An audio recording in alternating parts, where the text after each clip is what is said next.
நம்ம ரேவதி எங்கே போனாங்க என்ன ஆனாங்கன்னு சொல்லிட்டு இலக்கியாவுக்கு ஒன்றுமே தெரியல. ஆனால் அதே சமயம் நம்ம ரேவதி வந்து பார்த்தீங்கன்னா துப்பறியறதுக்காக போயிருக்காங்க அப்படின்னு சொல்லிட்டு இதுக்கப்புறம் தான் தெரிய வரப்போகுது.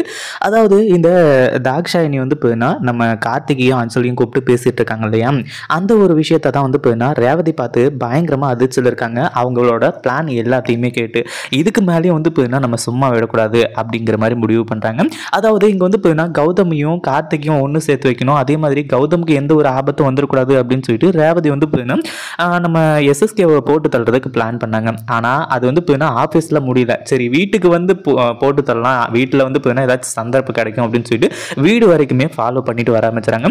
அப்போ தான் இவங்க 4 பேரும் கூட்டாக சேர்ந்து கும்மி அடிச்சுட்டு இருக்கிறத வந்து பார்க்குறாங்க. அப்போது தாக்ஷாயினியும் இந்த எஸ்எஸ்கேவும் வந்துட்டு கார்த்திகிட்டையும் அஞ்சலிக்கிட்டையும் இதுதான் பிளானு அப்படிங்கிற மாதிரி ஒரு பிளானை சொல்கிறாங்க. அது என்ன பிளான் அப்படின்னு பார்த்தீங்கன்னா, கௌதமோட கதையை முடிச்சிட்டா இலக்கியாவும் வந்து அவ்வளோதான், அவளும் வந்து துரத்தி அடிச்சிடலாம் ஈஸியாக வந்து அடுத்தது நம்ம வந்து அந்த சொத்து எல்லாத்தையுமே ஆட்டையை போட்டுடலாம் அப்படின்னு சொல்லிட்டு இவங்க எல்லாருமே பிளான் பண்ணிட்டு இருக்காங்க. அந்த ஒரு விஷயத்தை கேட்டு நம்ம ரேவதி பயங்கர அதிர்ச்சி. அது மட்டும் இல்லாமல் அடுத்ததாக இலக்கியா கிட்ட இந்த விஷயத்தை பற்றி சொல்ல போகிறாங்க.